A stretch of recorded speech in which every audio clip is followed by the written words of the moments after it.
So growing up, my parents always said, oh, you have to be humble, you have to give to the less privileged, you have to, if you have two, you have to share, and your brain registers it differently. Thinking back now, I totally understand where they were coming from. Prior to when I went on the self awareness journey, my brain registered it as give, give, give, even if it meant to your own detriment. Just give. So I grew up feeling like it was important that everyone around me was happy and satisfied, even if it meant me being unhappy. First of all, letting in the wrong people into your life, which adversely affects you. And then ultimately, you're not satisfied because you're not living your best life. You're practically living for people. You're one of the first people I've ever met from Nigeria, and I've never asked anyone from Nigeria. What was your experience like when the lockdown happened for COVID 3 years ago, from a Nigerian perspective? Omu, what happened over there from your angle? Okay, so we were really blessed in Nigeria. It didn't hit us as much as it hit a lot of other parts of the world. We didn't. Yes, we lost people, but compared to the numbers we were hearing in other parts of the world, it was nothing. There was nothing that bad in Nigeria. Um, in fact, a lot of people believed there was no such thing as COVID, and so it I caught it at some point, and for a lot of people who had caught it, I remember my friend saying to me, "Oh, it's just like malaria." Um, Malaria is a common illness in Nigeria because of the mosquitoes, the Anopheles mosquito. But for some reason, I haven't had malaria in maybe 30 years or 40 years. I've just never had malaria.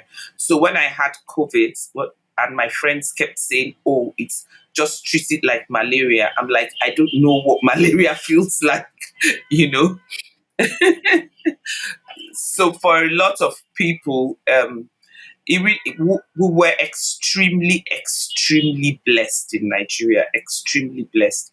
So a lot of us just suffered from the lockdown, the no movement, obviously the ripple effect from the what was going on in the outside world just sort of crippled us, but we were extremely lucky. Was the government intervene and say everyone has to stay home, Oh or yes, anything like that? oh Okay, yes, so oh yes. same. We were totally shut down. The social distancing stuff and everything. We did all that. Yeah. Mm, mm. Well, for two introverts, because I'm really introverted as well. For a couple of introverts, there was a bright side to it, and there's a downside to it. I mean, being at home and being home with family, or being home alone, or that actually sounded pretty nice to me. And then when we have to do it, it changed a little bit. It's interesting how when we get to do it versus we have to do it.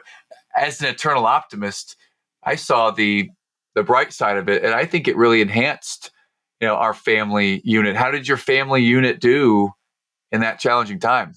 They did very well, and I actually absolutely loved the lockdown. I mean, and I say that, I mean, I lost people, God bless their souls. I didn't love that aspect. But then I absolutely loved the lockdown. And it's funny because when they started contemplating movement and lifting the bans, I actually woke up with a panic attack one day. I wasn't ready to go into the society.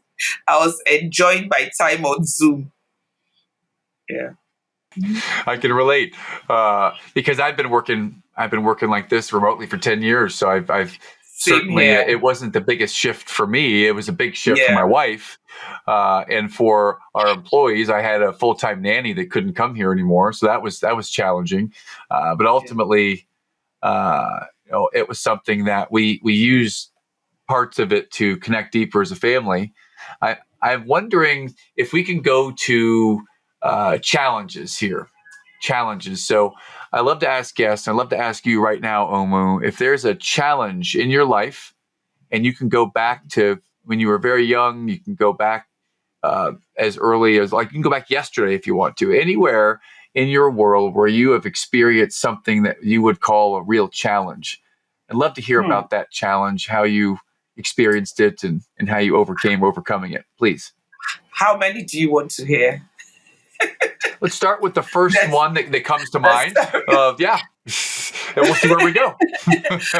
Okay, so several come to mind.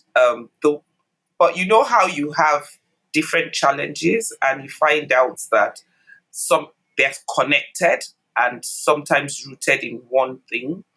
Um, one of one of the challenges I have that I think spiraled into different other things was pleasing people.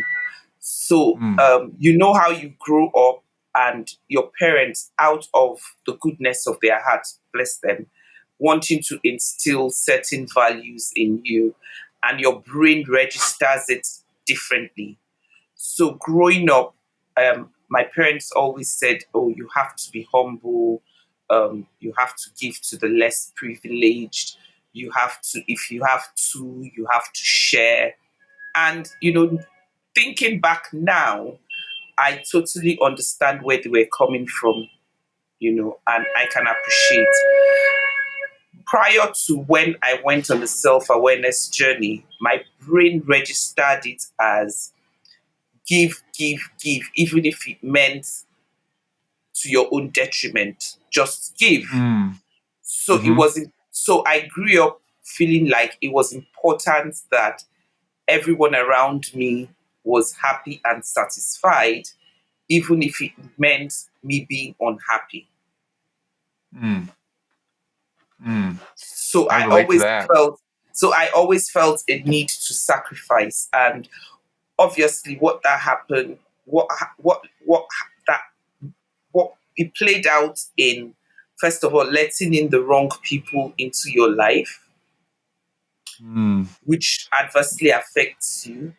And then ultimately you're not satisfied because you're not living your best life. You're practically living for people. mm-hmm. Okay. So, so that's, I mean, that's what that I think is the major thing, because it also played out in different aspects of my life. Ended up not doing things I wanted to do at the time I wanted to do it, because I wanted to make sure everyone around was happy. And obviously there's no way everyone is going to be happy.